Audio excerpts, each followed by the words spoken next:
이 화엄경은 굉장히 이제 중요한 경전이다. 그래서 이 화엄경이라는 이름만 알아도 대단하다. 그래서 이 화엄경은 우리 한국 불교인들에게서 있어서는 굉장히 중요한, 최고의 중요한 경전이다. 라고 이렇게 일컫고 있습니다. 그래서 우리 이제 매년 이 정월 기도는 이렇게 화엄경 기도를 하게 되는 거예요. 모든 절이 화엄경 기도를 하는 거예요. 왜요? 화엄경이 중요하니까. 그리고 부처님께서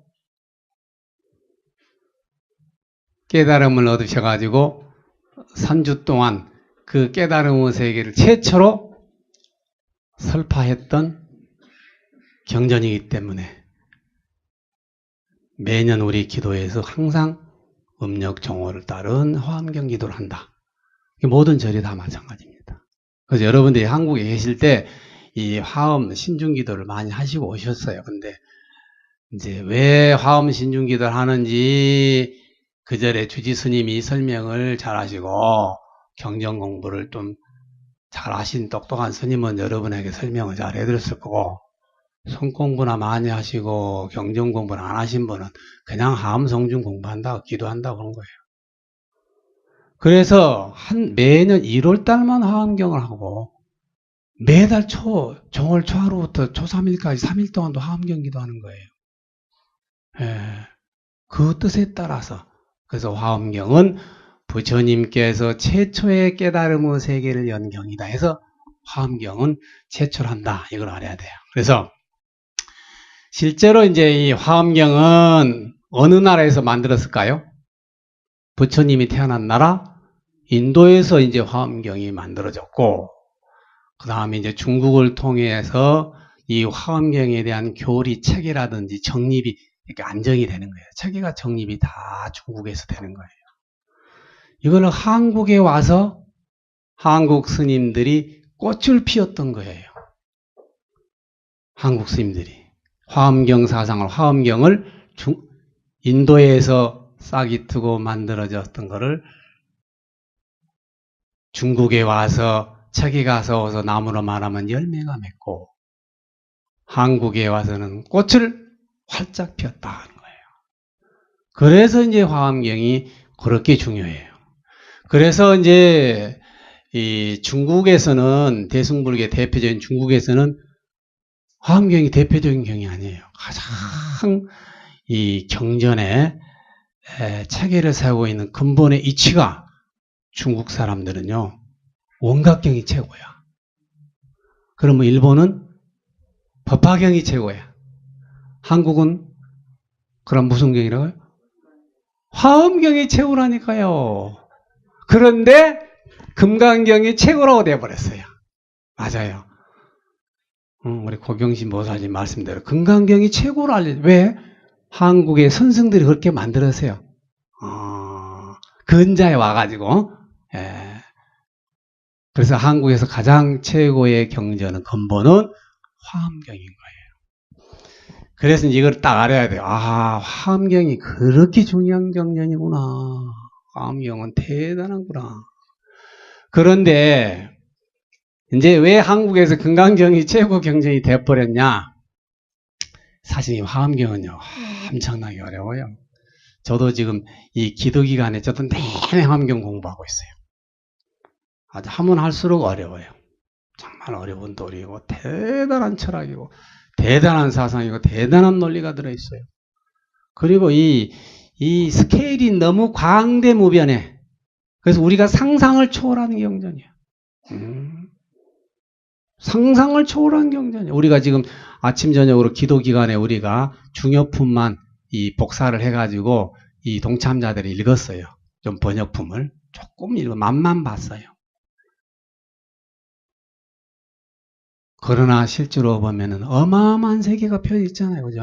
화엄경은 시간과 이 공간의 세계를 초월해버려요. 지상의 세계에서 천상으로 왔다 갔다 하면서 우리가 알 수 없는 이 세계를 어마어마하게 해놨어요. 이 장대무변하고 아주 신묘하고 오묘한 이 화엄의 철학을 우리 한국 불교인들이 좀 알 필요가 있죠. 그런데 이게 너무 어려우니까 쉬운 방법이 없나? 한국 스님들이 연구했죠. 그게 뭐요? 결국은 우리가 화엄경을 공부해서 수행한다는 것은 가장 최후의 목표는 뭐예요? 깨달음을 얻어서 성불한다는 거잖아요. 그렇게 공부를 많이 해가지고 성불이 너무 어렵다. 나는 이렇게 다 그런 거 책 다 버리고 가만히 앉아서 그냥 직통으로 깨달아 버려야겠다. 단방에. 그게 뭐죠? 참선. 그게 참선이 나온 거예요. 예. 그러니까 이제 참선을 공부하려면은 이 선에 대해서 상당히 중요한 이론 체계를 제공한 경전이, 소위 경전이 금강경이거든요. 그래서 이제 금강경을 선 공부해도 선사들도 금강경을 알아야 돼. 그래서 이제 우리 한국 불교는 선 위주의 종지종풍을 구축해 왔기 때문에 금강경이 우위가 돼 버렸어요. 그러나 과거에는 화엄경이 가장 으뜸이고 가장 중요시 여기고 있고, 이웃나라 일본이나 중국에서조차도 화엄경의 최고의 사상적 이론을 체계를 세우고 꽃을 피우게 돼 있는 그 동기는 누구냐? 한국의 위대한 스님이 있다는 거예요. 그래서 오늘 이 시간에는 이 화엄경을 한국에서 꽃을 피우게 된 위대한 스승 의상대사에 대해서 잠깐 얘기를 좀 드리고자 해요. 원래 이제 인도에서 이 화엄경이 만들어져 가지고 중국 대륙으로 넘어왔을 때 중국에서 굉장히 뛰어난 스님이 계셨어요. 이 화엄경을. 그 화엄경 열풍이 막 일어났죠. 화엄경이 중국에 돌아가지고 막 인도가 가까우니까 중국 히말라야만 넘으면 이제 바로 서장 지역 티벳을 지나면 바로 이제 중국 땅이잖아요. 그래서 중국 불교가 중국의 인도 불교가 쉽게 접경 지역에서 들어왔어요. 그래서 이제 화엄경이 들어온 거야. 생전 들어보지도 못한 화엄경이 보니까 어마어마한 거야. 이래서 인도 스님들도 화엄경 책을 중국으로 가져오고 막 이러죠. 이래서 이제 소문이 나가지고 그것이 이제 우리나라 신라까지 소문이 난 거예요. 신라까지. 그래서 그때 시대에 신라에서 유명한 젊은 의상 스님과 오뇨 스님이 중국에 지금 말이야 화엄경이 열풍이 나가지고 어마어마하대. 우리가 이것을 배우러 가자 해서 의상 스님하고 오뇨 대사가 중국의 화엄학을 배우러 가다가 유명한 해골물 사건이 터진 거예요. 해골바가지 사건 알죠? 오뇨 대사하고 의상 스님. 오뇨 대사는 의상 스님보다 7, 8년 선배예요. 형님같이. 그러니까 의상 스님이 한 25, 6살 때 오뇨 스님은 34살, 3살, 4살 된 거예요. 7, 8년 선배라. 그래서 둘이 신라의 경주에서 출발해가지고 중국으로 배우러 가다가 고려 접경지에서 첩자로 몰려가지고 회항한 거예요. 모독한 거예요.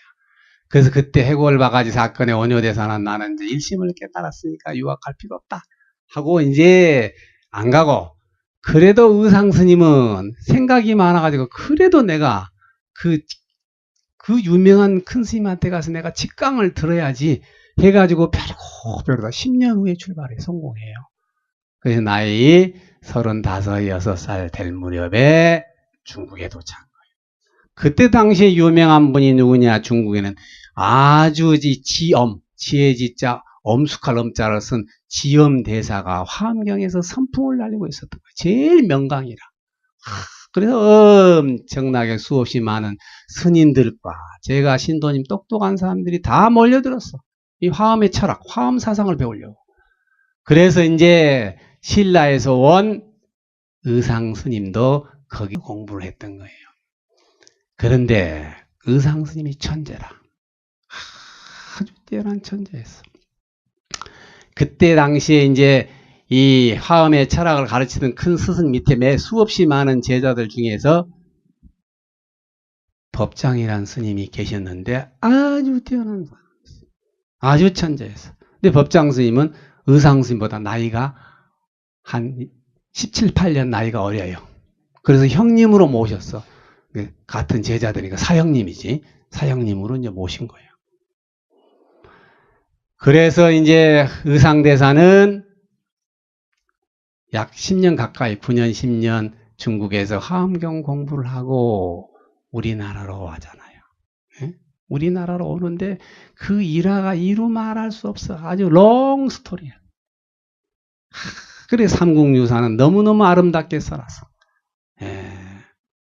그래서 우리나라의 영주 부석사가 어떻게 생긴 거예요? 영주 부석사를 창건하는 그런 유래부터 엄청난 거예요. 그래서 그 얘기는 뭐냐? 중국에서부터 벌써 의상스님은 천재로서 인정을 받아버렸어요.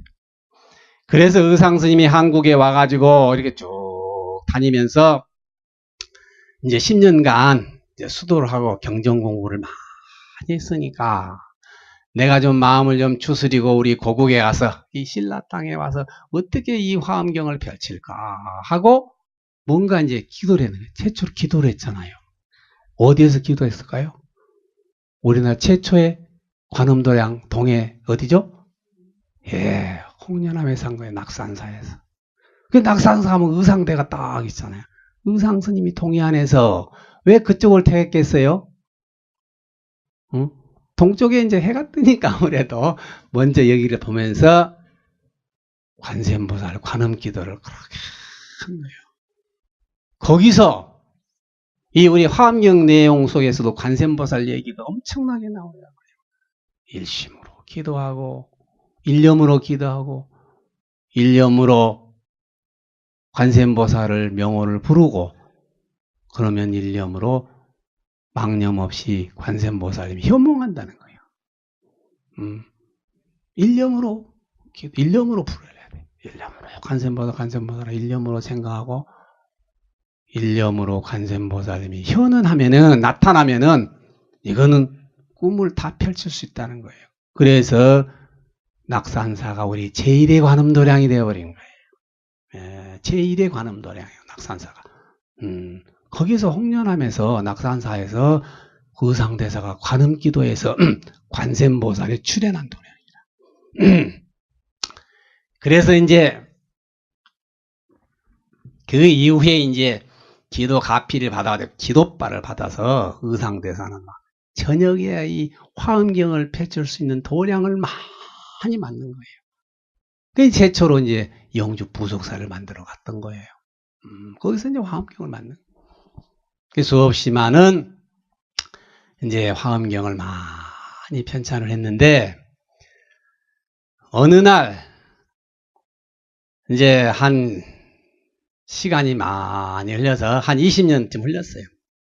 이제 의상대사가 한 70살쯤 됐을 때 그 신라의 한 유학생 제자가 이 승전 스님이라고 있어. 이 승전 스님이 이제 그 스님도 이제 그 가서 중국에 가서 이제 화엄경을 배우고 왔는데 선배님 제가 중국에서 중요한 편지와 문헌을 심부름을 왔습니다. 뭐냐? 그 유명한 법장 스님이 법장대사가 화엄경 책을 하나 썼다는 거예요. 화엄경 개론을 쉽게 말해서. 그래서 이제 그 스승님이 돌아가셨어요. 유명한 지엄대사는 돌아가시고 이제 법장 스님이 중국에서 화엄경이 돼가요. 그래서 이제 논문집을 책을 하나 딱 썼는데 이걸 누가 교종을 봐줄 사람이 없어. 잘 됐는지 못 됐는지. 누가 뛰어났겠어요? 신라의 의상스님이 가장 뛰어난 분이야. 근데 가까워야지. 신라가 얼마나 멀어요. 그래서 신라의 스님 승전 스님이 거기서 이제 공부 끝나고 돌아간 김에 책을 딱 써주고 편지까지 딱 써가지고 이거 의상대사에게 보여드리게 내가 이 책을 썼는데 그 편지 내용이 구구절구래. 내가 이 화엄 철학에 이제 당대 스승님에게 인가를 받아서 최고가 됐는데 이 책을 쓰다 보니 이 부처님의 오묘한 뜻을 내가 실었는지 감히 손이 벌벌벌 떨어서 어떻게 썼는지도 모릅니다. 그러니 이 사형님께서 의상대사님께서 이거 한번 다 보시고 잘 됐는지 못 됐는지 다 교정을 해 주십사 하고 글을 쓴 거야. 그렇게 아주 잘 살펴서 고쳐주십시오 하고 장문의 편지를, 서간을 편지를 보내서 인편으로 보낸 거예요. 승전스님 통해서.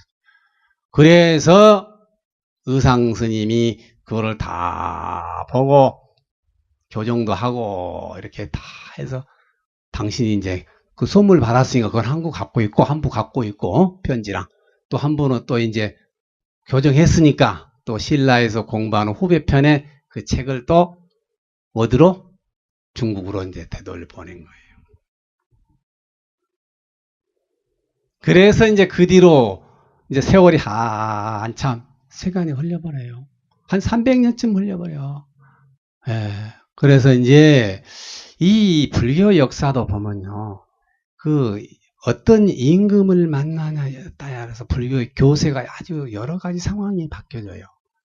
신심 있는 임금을 만나면은 또 신심 있는 신자를 만나면은 불교가 융성해지고 신심이 없는 사람을 만나면 불교세가 아주 위축해져 버려. 그게 대표적인 예가 중국이에요. 당나라 무종이에요. 무종이란 사람이 아주 폭군이었어. 나이 26살에 임금에 올라가지고 아주 이상한 놈이라. 그래서 자기가 그때 당시에 불교가 어마어마하거든. 근데 어린 임금이 이게 권세가 맥히질 않아. 어느 산에 가보, 도량에 가보면은 말이야. 그 큰 스님 밑에서 공부를 한다고 수십만이 운집하고 있는데, 이건 자기 말이 씨가 맥히질 않아, 무종이. 그래서 그냥 하루아침에 이 중국의 도교하는 도사들을 데려다가, 이거 내 말이 씨가 안 맥히니 불교를 없애버려야 되겠어. 그래가지고 전국에다가 명령을 해가지고 그냥 절을 다 없애버리잖아요. 막 새기고 뭐고 그냥 다 태워버려. 그때 중요한 문헌인 화엄경도 다 태워버려 없어져버렸어. 원효대사가 교정본 책도 다 없어져버렸다니까. 그렇게 세월이 한 300년 가가지고요. 당나라도 망하고, 이제 송나라가 들어서기 전에 중국이 아주 그냥 막 굉장히 유명한 십국시가 되는 거예요. 지방 호구들이 막 나와서 굉장히 어려운 시대다. 그때 당시에 오월이라는 나라에 충의왕은 대단히 불심이 깊었어. 안 되겠다. 나는 다시 불교를 해야겠다. 이렇게 부처님의 위대한 불서를 불사르고 저를 피폐하던 무정은 33살에 요절하고 말았잖아요. 그 사람이. 몸이 썩는 병에 걸려서 33살에 죽어버렸어요. 그 사람이 더 오래 살았으면 불교가 엄청나게 왕창 망가졌을 텐데 그 사람이 죽어버렸어요. 그 사람이 왜 죽었느냐? 이 도사들이요. 환약을 많이 줘줬어. 이거 오래 산다고 불로초 약을. 그래가지고 약에 독성이 들어가지고 33살에 살이 썩는 병에 단명하고 말아버렸어. 그래서 그때 당시에 많은 스님들이 그랬어. 너희가 불교를 피파하고 부처님 불상을 훼손하면 당신은 못 산다고 굉장했지. 근데 그 말이 딱 떨어져 버린 거야.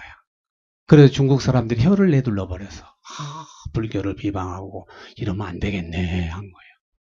그래서 그 뒤로 이제 그 오월국에 충의왕은 신심이 깊어가지고 내가 무종 때 피폐된 불교를 내가 다시 회복을 해야 되겠다. 그래가지고 막 굉장히 이제 불사를 막 하는 거예요.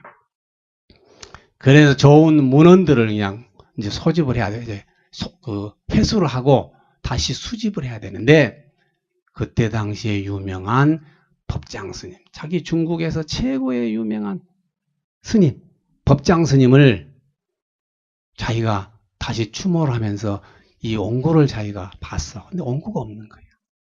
법장 스님은 얼마나 뛰어난 스님이었냐 하면은 유명한 중국의 당나라요. 측천무 아시죠?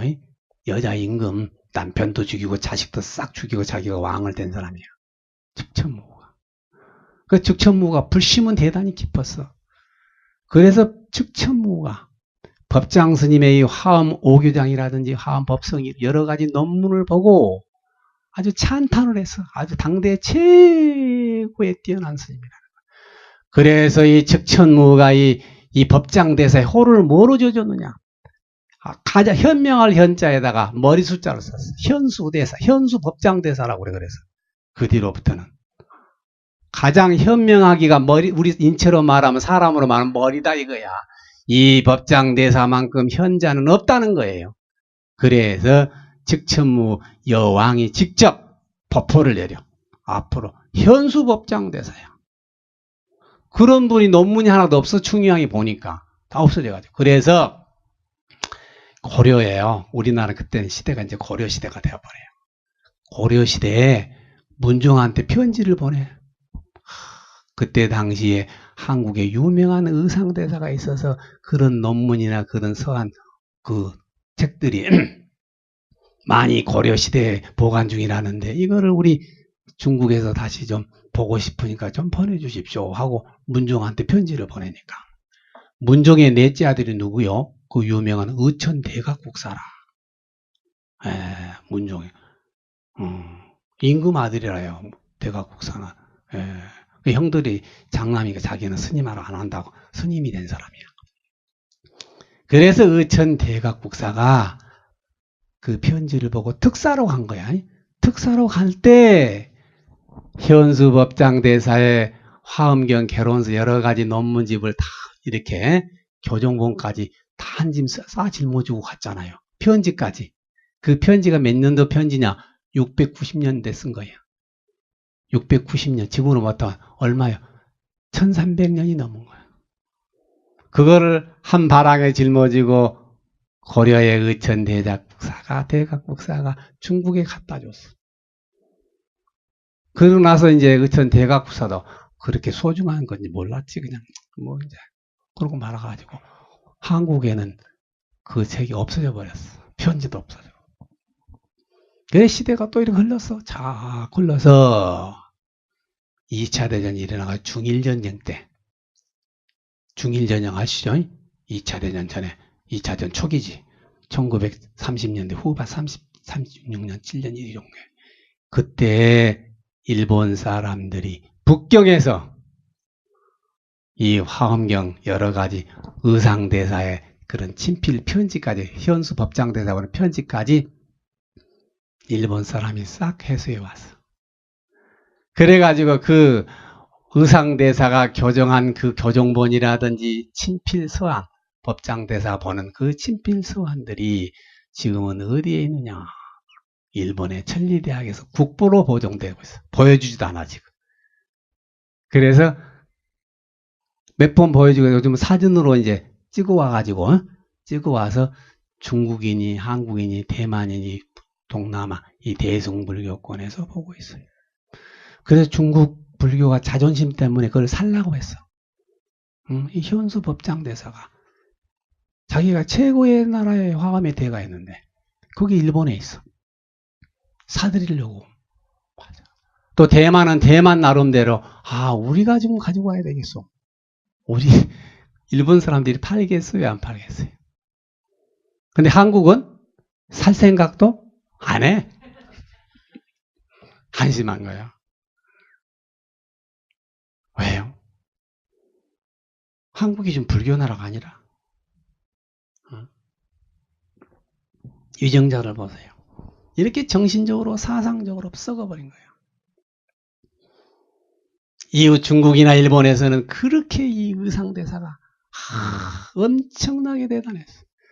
그래서 이 의상대사는 화엄경을 가장 축소판으로 만들었어. 그게 유명한 의상대사 법성계 210자로 만들었어. 그래서 의상조사의 의상대사가 만든 법성계는 중국 불교 화엄경의 교과서예요. 교과서. 평생 그걸 썼어.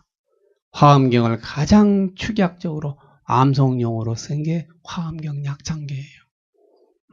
그래서 화엄경 약창계는 모든 스님들이 용수보살이 약창계를 썼어요. 우리가 화엄경 약창계를 용수보살 읽은 거예요. 용수보살 약창계요. 나무 화장색이요. 원문은 저희들은 원문으로 다 외워요. 이거를 너무 어려워서 제가 번역해가지고 실어놨어요. 이거는 읽자고. 용수보살은 제목만 쓴 거예요. 제목만. 80화엄에 대한 제목만 썼어. 용수보살은. 인도의 용수스님은.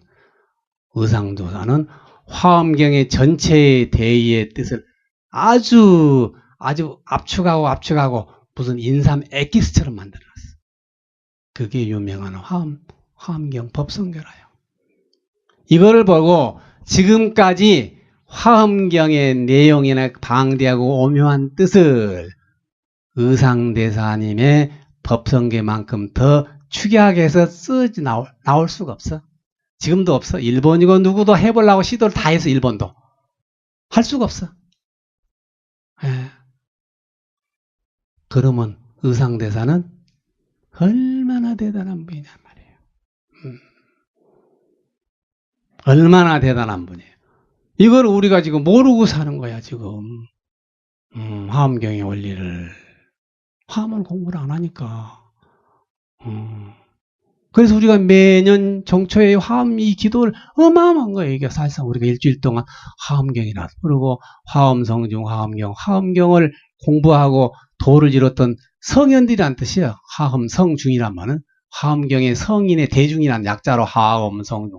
화엄경 진리와 화엄경 경전을 통해서 진리를 터득하고 전파하고 우리들에게 오묘한 진리를 제공했던 성현들이라는 거예요. 거기에 출연하는 모든 분들을 줄여서 화엄성중, 화엄성중, 화엄경에 나타난 모든 성현의 대중, 화엄성중. 누구 한 사람 지칭할 수 없으니까. 그래서 한 주일 동안 우리가 화엄성중, 화엄성 기도를 했어요. 아침 저녁으로 못 나온 여러분을 위해서 나와 향엄스님 그리고 아침 저녁에 나온 대표 주자들이 여러분을 위해서 기도한 거야. 사상이 화엄경을 보면은요 대단한 거야. 이 세상이라는 것은 어때요? 우리가 보기에는 다 따로따로죠. 세상이라는 것은 요즘 보면 어때요? 다 얼굴도 다르고 모양도 다르고 다 달라.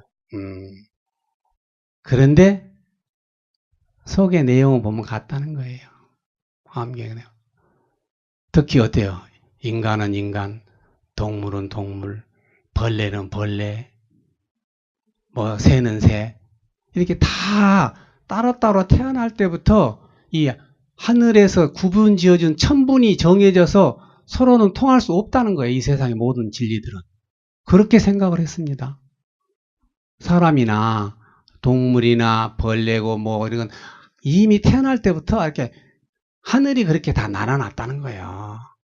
정해놨다는 거예요.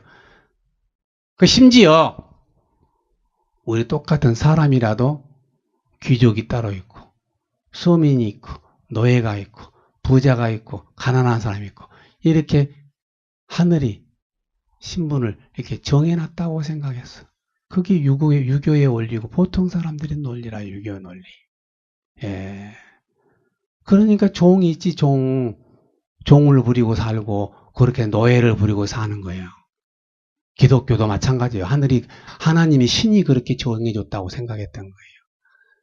이거를 화엄경에서는 뭐라고 설해놨습니까? 우리가 부처님을 향하는 깨달음을 향하는 불성을 지닌 모든 존재는 다 이꼬르 똑같다는 거예요. 응? 똑같다는 거예요. 이게 생김새는 다 달라도 속마음으로 다 뺏겨놓고 딱 진심만 남으면 그 진심은 임금이나 하인이나 부자나 가난한 사람이나 건강한 사람이나 약한 사람이나 남자고 여자고 똑같다는 거예요. 그게 이 화엄의 철학이에요. 얼마나 대단한 거예요. 그래서 이 의상대사가요. 우리나라에 이제 화엄경을 펼쳐가지고 대단했을 거 아니요. 그때 신라의 유명한 문무대왕이 있었어. 아주 불심이 깊은 문무대왕이. 문무대왕이 감탄해서 맨날 그 스님 의상대사를 모셔다가 설법을 막 듣는 거예요. 의상대사. 그때 당시 감을 해가지고 문무대왕이 영주 부석사에다가요. 그 전답도 많이 하살하고 그 절에 일꾼이 많이 필요하니까 그때는 천민은 사람이 아니라요. 너 이리 와 해가 너 저 부석사 가서 저 일꾼 해 하면 일꾼 하는 거예요.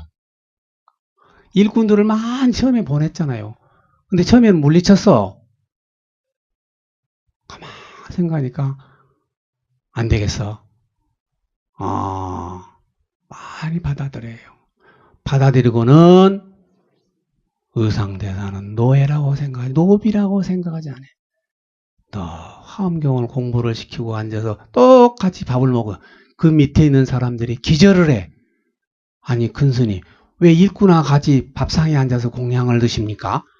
이놈아, 화엄경의 도리는 그것이 아니지 않냐. 그 화엄경의 도리는 그게 아니라는 거야. 지금 원래 이 속의 마음은 저 사람이나 나나 다 똑같은 거야. 이거를 부처님이 가르쳤는데, 이 사람이 저 사람이 노비냐? 저 사람 속을 한번 봐라, 노비인가 아닌가? 우리가 저 사람을 노비라고 한 거야.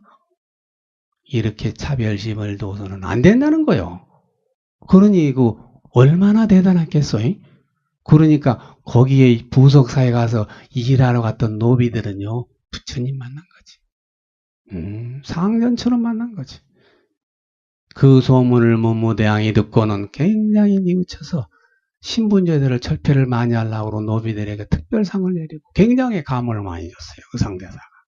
이게 이 화엄 철학의 내용이 나오는 거예요. 그래서 이 화엄경은 정말 어마어마한 도리가 들어있어요.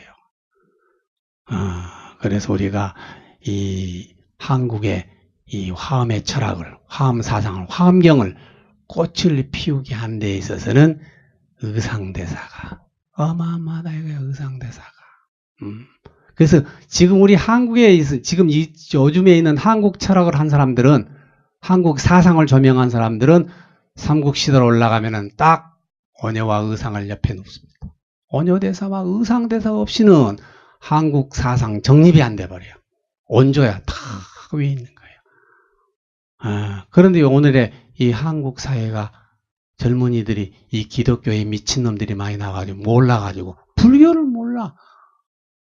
영주 부속사가 뭔지도 모르고 동해안에 낙산사 홍련암이 뭔지를 모르는 거야.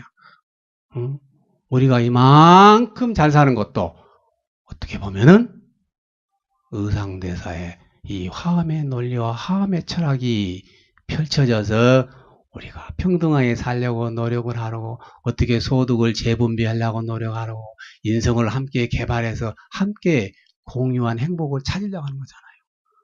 이런 의미에서 우리는 화엄경 약창계를 펴고 우리 화엄의 사상을 한국에 꽃을 피우게 한 의상대사를 한 번 더 생각을 해. 의상대사님께 박수를 한번 치고.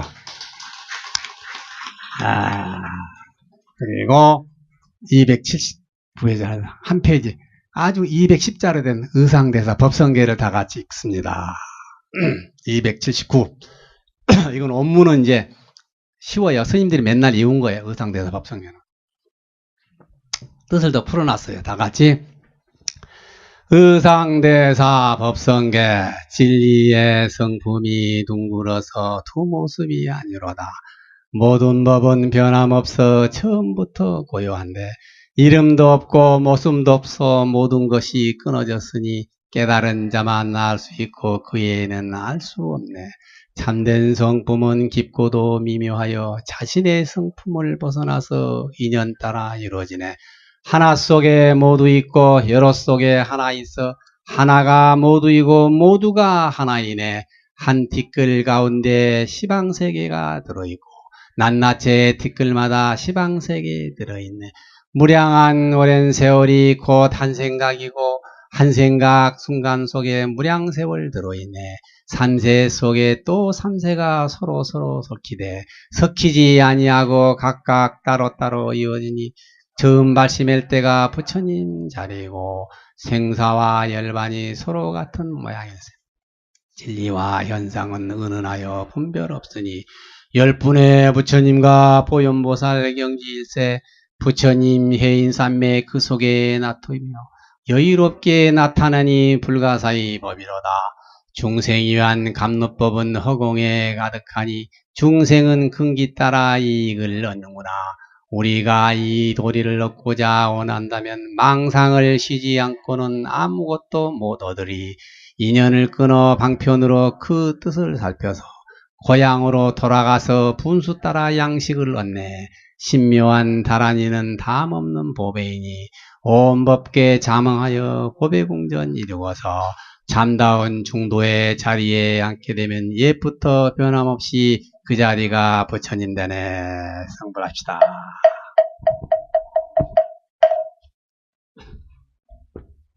정건하겠습니다.